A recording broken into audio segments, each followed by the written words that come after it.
Welcome to dear student, 9th class का पहला सबक जिसकी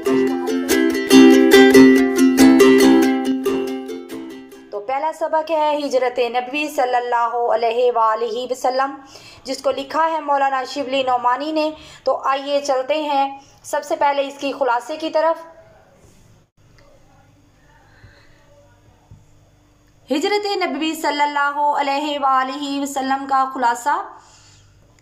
मौलाना शिबली का शुमार अदब लिखने वाले अरकान खुमसा में होता है।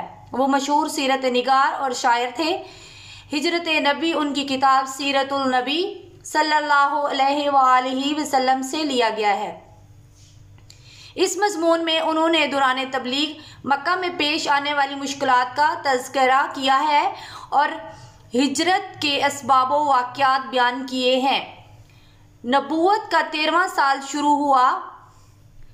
अक्सर सहाबा किराम मदीने पहुंच चुके थे। तबलीग इस्लाम के लिए मक्का में पेश आने वाली मुश्किलात और अहले मक्का की सख्तियां बढ़ती जा रही थीं।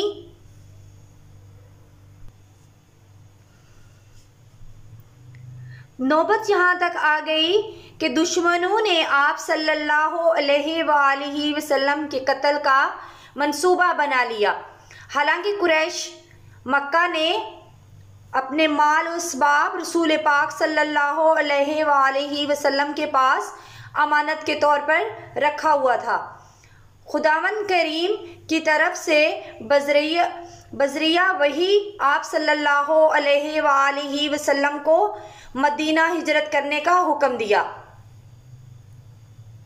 आप सल्लल्लाहु अलैहि वसल्लम ने हज़रत अली रज़ी ताला अन्हा को बुलाकर फरमाया, मुझे हिजरत का हुक्म हो चुका है। आज रात तुम मेरे बिस्तर पर मेरी चादर ओढ़कर सो जाओ और कल सुबह सबकी अमानतें वापस दे आना। हज़रत अली रज़ी ताला अन्हा ने आप सल्लल्लाहु अलैहि वसल्लम का हुक्म सर आँखों पर लिया। कुफार ने आपके घर का मुहासरा कर लिया था, लेकिन कुदरत ने उनको बेखबर कर दिया। रसूल पाक सल्लल्लाहु अलैहि वसल्लम उनको सोता छोड़कर घर से निकले और फरमाया, ए मक्का, तू मुझे तमाम दुनिया से ज़्यादा अजीज़ है, लेकिन तेरे फर्जंद मुझको रहने नहीं देते। हज़रत अबू बकर सदीक को साथ लेकर गौरे सोर में पनाह ली। सुबह कुरैश की आंखें खुली तो रसूल पाक सल्लल्लाहु अलैहि वसल्लम की बजाय हज़रत अली को पाकर बरहम हुए और कुछ देर हज़रत अली को हरम में माबूस रखा। माबूस रखने का मतलब होता है हिरासा रखा। बाद अज़ा आप सल्लल्लाहु अलैहि वसल्लम की तलाश में निकले। दूसरी तरफ हज़रत मोहम्मद सल्लल्लाहु अलैहि वसल्लम और अबू बकर गारे सौर में थे। हज़रत अबू बकर का बेटा हज़रत अब्दुल्ला रज़ी ताला अन्हा आकर मक्के वालों की मनसूबाबंदी से आगाह करता रहता। हज़रत अबू बकर सदीक रज़ी ताला अन्हो का गुलाम रोज़ाना शाम को दूध दे जाता, जबकि इब्ने हशाम के मुताबिक हज़रत अबू बकर सदीक रज़ी ताला अन्हा की बेटी हज़रत अस्मा रज़ी ताला अन्हा रात को खाना दे जाती। कुफार आप सल्लल्लाहु अलैहि वसल्लम को ढूंढते हुए गार तक आ पहुँचे।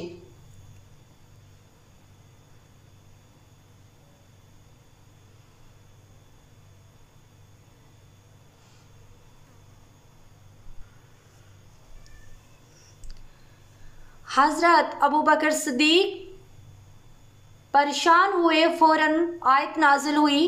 आप सल्लल्लाहु अलैहि वसल्लम ने हज़रत अबू बकर सदीक से फरमाया, घबराओ नहीं, बेशक अल्लाह ताला अज़्ज़वजल हमारे साथ है। कुरैश ने इख्तियार दिया, जो आप सल्लल्लाहु अलैहि वसल्लम या हज़रत अबू बकर सदीक रज़ी ताला अन्हु को गिरफ्तार करके लाएगा, उसे एक खून बहा के बराबर यानी 100 ऊँट इनाम दिया जाएगा। तो सिराका बिन जैशम इनाम के लालच में निकला। उसने आपको गार से निकलते हुए देख लिया। उसने उन पर हमला करने का शुगून मालूम करने के लिए फाइल निकाली।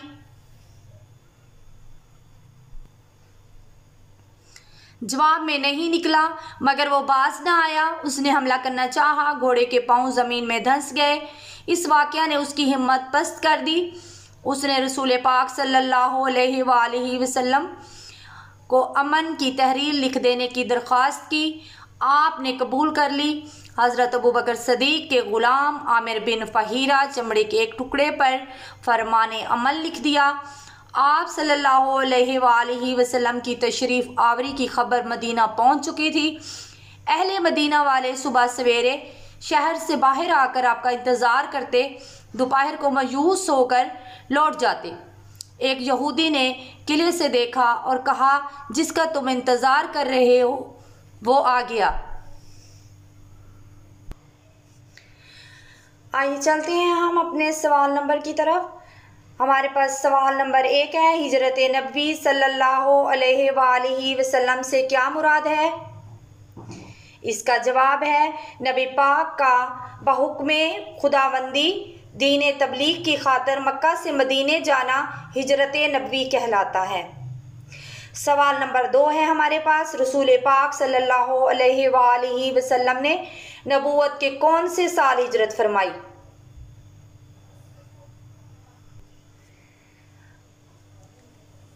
तो इसका जवाब है, रसूल पाक सल्लल्लाहु अलैहि वसल्लम ने नबूवत के 13वें साल हिजरत फरमाई। सवाल नंबर 3 है हमारे पास, हज़रत अमीर रज़ी ताला अन्हो से कौन सी शख्सियत मुराद है? इसका जवाब है, हज़रत अमीर रज़ी ताला अन्हो से मुराद हज़रत अली रज़ी ताला अन्हो हैं, क्योंकि रसूल पाक सल्लल्लाहु अलैहि वसल्लम हज़रत अली को अक्सर हज़रत अमीर के नाम से पुकारा करते थे।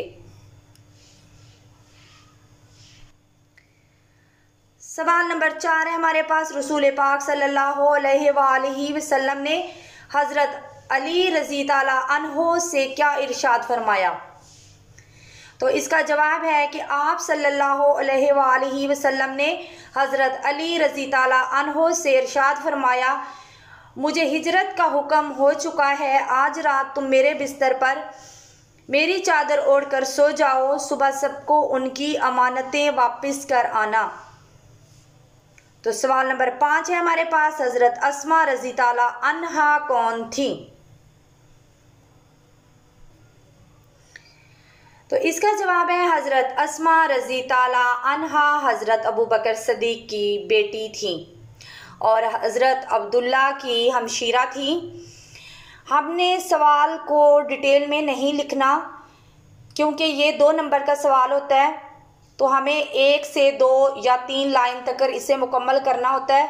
बाज़ औक़ात ऐसा भी होता है कि कुछ सवाल जो हैं उनको मुख्तसर नहीं लिखा जा सकता, उनकी डिटेल में जाना पड़ता है ताकि आसान लफ्ज़ों में उसका मकसद हासिल हो जाए या हमें समझ आ जाए। सवाल नंबर 6 हमारे पास, कुरैश ने रसूल पाक सल्लल्लाहु अलैहि वसल्लम और हज़रत अबू बकर सदीक रज़ी ताला अन्हो को गिरफ्तार करने का क्या इनाम मुकर्रर किया? कुरैश ने इख्तियार दिया कि जो शख्स रसूल पाक सल्लल्लाहु अलैहि वसल्लम को या हज़रत अबू बकर सदीक रज़ी ताला अन्हो को गिरफ्तार करके लाएगा, उसको 1 ऊँट बहा के बराबर यानी 100 ऊँट इनाम दिया जाएगा। सवाल नंबर 7 है हमारे पास, सिराका बिन जैशम कैसे ताइब हुआ? इसका जवाब ज़रा डिटेल में है, क्योंकि इसका जो जवाब है अगर 2 लाइनों में लिखा जाता तो उसका पूरा मकसद हमें हासिल ना होता। तो सिराका बिन जैशम इनाम के लालच में अपने घोड़े पर सवार हुआ और आप सल्लल्लाहु अलैहि वसल्लम के करीब पहुंच गया। घोड़े ने ठोकर खाई और ज़मीन पर आ गिरा। तरकिश से फाइल के तीर निकाले कि हमला करना चाहिए या नहीं, जवाब में नहीं निकला। लेकिन 100 ऊँटों का ग्राम मुआवजा ऐसा न था कि बात मान ली जाती। ग्रां का मतलब होता है बहुत ज़्यादा कीमती। दोबारा घोड़े पर सवार हुआ और आगे बढ़ा। अब की बार घोड़े के पांव घुटनों तक ज़मीन में धंस गए। उसकी हिम्मत जवाब दे गई। यकीन हो गया कि आसार कुछ और हैं, लिहाजा वो ताइब हो गया।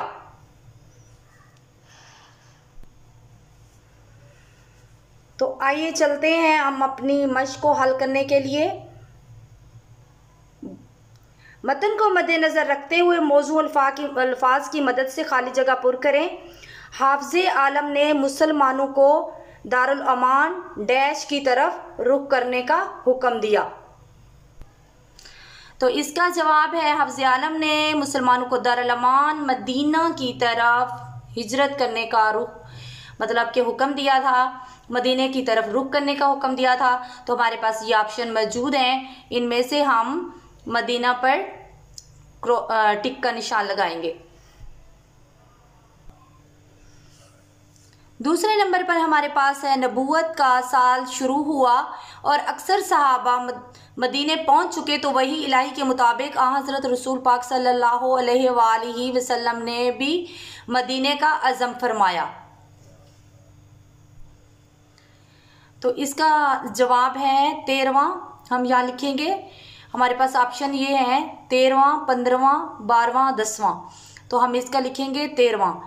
इसके बाद हमारे पास है इस वक्त भी आप सल्लल्लाहु अलैहि वसल्लम के पास बहुत सी डैश जमा थी। तो ऑप्शन है ये हमारे पास तलवारें, अमानतें, खजूरें, नेमतें। तो इसमें हम लिखेंगे अमानतें। इसका सही जवाब है अमानतें। इसके बाद हमारे पास है डैश को मालूम हो चुका था कि कुरैश आप सल्लल्लाहु अलैहि वसल्लम के कत्ल का इरादा कर चुके हैं। तो जो इसके ऑप्शन है जनाब अबू बकर सिद्दीक रज़ी ताला अन्हो, जनाब उमर रज़ी ताला अन्हो, जनाब अमीर रज़ी ताला अन्हो, जनाब उस्मान रज़ी ताला अन्हो। तो इसका है जनाब अमीर को मालूम हो चुका था कि कुरैश आप सल्लल्लाहु अलैहि वसल्लम के कत्ल का इरादा कर चुके हैं। इसके बाद है डैश से पहले करारदाद हो चुकी थी। इसका ऑप्शन नंबर है हज़रत उमर रज़ी ताला अन्हो, हज़रत ज़ैद रज़ी ताला अन्हो, हज़रत अली रज़ी ताला अन्हो, हज़रत अबू बकर सिद्दीक रज़ी ताला अन्हो। तो इसका है जनाब अमीर। इसके बाद है इसी तरह डैश रातें गार में गुजारी। तो हमारे पास 3, 4, 5, 7। तो 3 रातें गुजारी। इसके बाद हमारे पास है दर्ज झैल बयानात में से दुरुस्त की निशानदेही पर टिक और गलत की निशानदेही पर क्रॉस से करें। तो पहला बयान हमारे पास है दावती हक के जवाब में हर तरफ से तलवार की झनकारें सुनाई दे रही थी और ये दुरुस्त है, टिक का निशान लगाएंगे। दूसरा बयान हमारे पास है हाफ़िज़े आलम ने मुसलमानों को दारुल अमान हबशा की तरफ रुख करने का हुक्म दिया। हाफ़िज़े आलम से मुराद है ज़माने की हफाजत करने वाला, यानी अल्लाह पाक ने वही भेजी और मुसलमानों को दारुल अमान यानी अमन की जगह मदीने की तरफ रुख करने का हुक्म दिया। तो ये गलत है, मतलब हम क्रॉस लगा देंगे। इसके बाद हमारे पास तीसरा बयान है नबूवत के 13वें साल अक्सर सहाबा मदीने पहुंच चुके थे। तो ये दुरुस्त है, नबूवत का 13वां साल था। इसके बाद हमारे पास चौथा बयान जो है सब लोगों ने एक ही राय पेश की, ये गलत है। इस पे हम क्रॉस का निशान लगाएंगे क्योंकि सबकी राय मुख्तलिफ थी। पांचवा बयान हमारे पास है अहले अरब जनाना मकान के अंदर घुसना मायूब समझते थे, ये भी सही बात है और इस पे टिक का निशान लगाएंगे। इसके बाद हमारे पास छठा बयान है फातह खैबर के लिए कत्ल गाह फर्श गुल था। बाज़ दफ़ा तलबा को इस बात की समझ नहीं आ रही होती, उनके लिए ये जो फ़िक्रा है या जुमला है ये बहुत मुश्किल लग रहा होता है, तो समझ नहीं आ रही होती। तो मैं ज़रा समझा देती हूँ कि फ़ातेह खैबर जो थे वो हज़रत अली थे, और फ़ातेह खैबर जो है वो हज़रत अली रज़ी ताला अन्हो को कहा जाता है। और फ़ातेह खैबर के लिए कत्लगाह यानी कत्ल करने की जो जगह थी, फ़र्श गुल, फूलों की सेज यानी फूलों का फ़र्श उनको दिखाई दे रहा था। यानी कत्लगाह जो थी उनको फूलों के फर्श की मानद दिखाई दे रही थी। इसके बाद हमारे पास 7वां बयान है हज़रत अबू बकर सदीक रज़ी ताला अन्हो का गुलाम रात गए बकरियां चरा कर लाता। ये भी ठीक है क्योंकि वो बकरियां चरा कर लाता था और फिर दूध रसूल पाक सल्लल्लाहु अलैहि वसल्लम और हज़रत अबू बकर सदीक रज़ी ताला अन्हो को जाकर देता था, पेश करता था। इसके बाद 8वां बयान हमारे पास है हज़रत आयशा रज़ी ताला अन्हा घर से खाना पकाकर गार में पहुंचा आती थी। तो ये गलत है, जबकि हज़रत अस्मा रज़ी ताला अन्हा हज़रत अबू बकर सिद्दीक़ की बेटी और अब्दुल्ला रज़ी ताला अन्हा की हमशीरा जो थी वो गार में खाना पकाकर मतलब के पहुंचाया करती थी। तो ये बात गलत है, इस पे हम क्रॉस का निशान लगाएंगे। इसके बाद हमारे पास 9वां बयान है सुबह कुरैश की आंखें खुली तो पलंग पर हज़रत सल्लल्लाहु अलैहि वसल्लम की बजाय जनाबे अमीर रज़ी ताला अन्हो थे। ये भी दुरुस्त है। इसके बाद हमारे पास 10वां बयान जो है वो है नबी पाक सल्लल्लाहु अलैहि वसल्लम की तशरीफ़ आवरी की खबर मदीने में पहले ही पहुंच चुकी थी, और ये भी दुरुस्त है। सवाल नंबर 4 है हमारे पास, कालम अलफ में दिए गए अल्फाज को कालम बे के मुतलका अल्फाज से मिलाएं। तो कालम अलफ का जो पहला अल्फाज है हमारे पास दारुल अमान। दारुल अमान जो थी अमन की जगह, मदीना। दयानत अमानत। कत्लगाह फर्शे गुल। हमातन चश्मे इंतज़ार। चश्मे इंतज़ार का मतलब होता है इंतज़ार में लगी आंखें। तलवार झनकारें।